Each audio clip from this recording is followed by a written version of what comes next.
எதற்காக இந்த யுத்தம்? வடதிருமுல்லை வாயில் சிவன் கோவில் உருவானது எப்படி?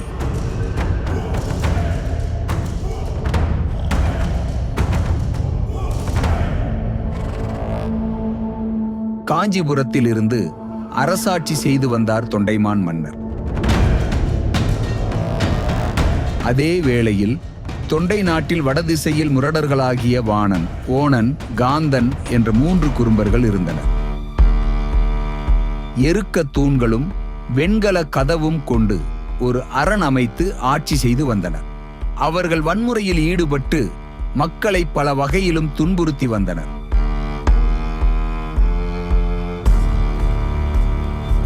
இதனால் அஞ்சி நடுங்கிய மக்கள் தொண்டமானிடம் வந்து முறையிட்டனர்.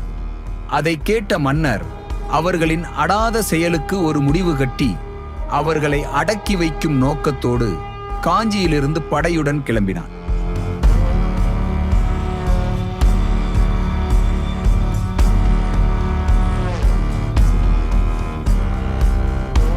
திருமுல்லைவாயில் அருகே வந்தபோது பொழுது சார்ந்து விடவே அன்று இரவை அங்கேயே கழிக்க எண்ணி இரவு அங்கேயே தங்கினார். அப்போது நடுநிசி வேளையில் வடகிழக்கு திசையிலிருந்து வெண்கல மணி ஓசை கேட்டது. அது சிவாலயத்தில் இருந்து ஒலிக்கும் மணி என்று மன்னர் நினைத்தார்.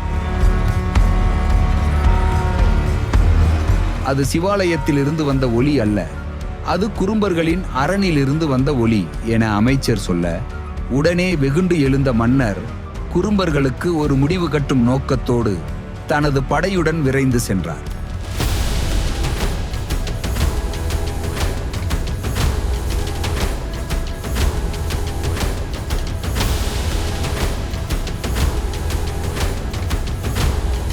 தொண்டைமான் படையுடன் வருவதை கேள்விப்பட்ட குறும்பர்கள் உடனே தங்களின் படையை திரட்டினர்.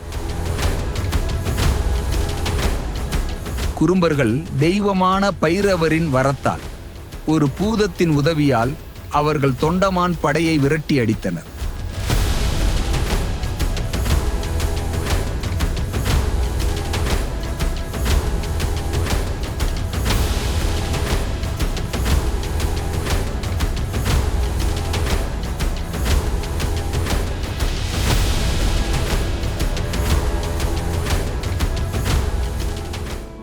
இதற்கு மேல் போர் செய்ய முடியாது என்று தீர்மானித்த மன்னன் படையுடன் பாசறைக்கு திரும்பினான். செல்லும் வழியில் மன்னன் ஏறி வந்த யானையின் கால்களில் முல்லைக் கொடிகள் பின்னி பிணைந்தன. யானை தன் காலை எடுத்து வைக்க முடியாத நிலை ஏற்பட்டது. இதனால் மன்னன் யானையின் மேல் அமர்ந்தபடியே முல்லைக் கொடிகளை வெட்டினான். திடீரென்று அந்த இடத்திலிருந்து இரத்தம் பீரிட்டு வரவே மன்னன் திடுக்கிட்டு யானையிலிருந்து இறங்கி அந்த இடத்தை விலக்கி ஆராய்ந்து பார்த்தான். அங்கு லிங்கத்திலிருந்து இரத்தம் வருவதைக் கண்டான். தரையில் விழுந்தான், வியர்த்து போனான், கண்ணில் நீர் பெருகியது. உடனே தனது உடைவாளை எடுத்து தனது கழுத்தில் வைத்து அறுத்து கொள்ளும் சமயம் இறைவன் தோன்றினார்.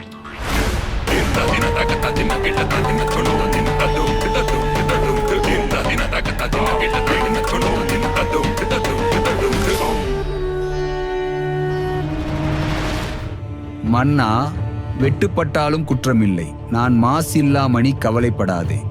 நந்தியை உனக்கு துணையாக அனுப்பி வைக்கிறேன், வெற்றி பெறுவீர் என அருள் புரிந்தார். பிறகு தொண்டைமான் நந்தியின் துணையோடு குறும்பர்களிடம் சண்டையிட்டு வெற்றி பெற்றார்.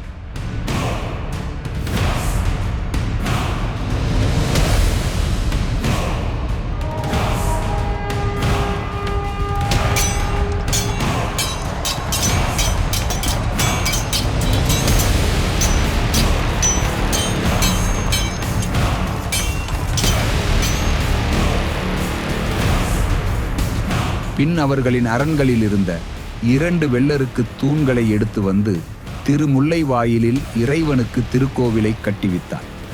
இன்றும் அந்த வெள்ளருக்கன் தூண்கள் மாசிலாமணீசுவரர் கருவறையின் வாயிலில் உள்ளது. பொதுவாக சிவாலயங்களில் மூலவருக்கு நேராக நந்தி சிலை இருக்கும். தலபுராணபடி இங்குள்ள நந்தி தொண்டைமானுக்கு உதவி செய்வதற்காக குறும்பர்களை எதிர்த்து போர் புரிய சென்றதால் நந்தி சுவாமியை பார்த்தபடி இல்லாமல் எதிர் திசையை நோக்கி திரும்பியபடி உள்ளது. தேவார பாடல் பெற்ற தொண்டை நாட்டு சிவாலயங்கள் வரிசையில் 21வது தலமாக வட திருமுல்லைவாயில் உள்ளது. சிவபெருமான் இங்கு சுயம்புலிங்கமாக அருள் புரிகிறார். சுயம்புலிங்கம் தலையில் வெட்டுப்பட்ட காயம் உள்ளது. இதனால் சிவனை குளிர வைக்கும் வகையில் ஆண்டு முழுவதும் சந்தனக்காப்பு அலங்காரம் செய்யப்படுகிறது. சித்திரை மாதம் சதய நட்சத்திரத்தில் 2 தினங்கள் மட்டும் சந்தன காப்பு இல்லாமல் நிஜ திருமேனியுடன் இறைவன் காட்சி தருகிறார். அந்த நேரத்தில் இவரை வழிபட்டால் பாவங்கள் நீங்க பெற்று முக்தி பெறலாம் என்பது நம்பிக்கை. இதுவே இந்த கோவிலின் வரலாறு.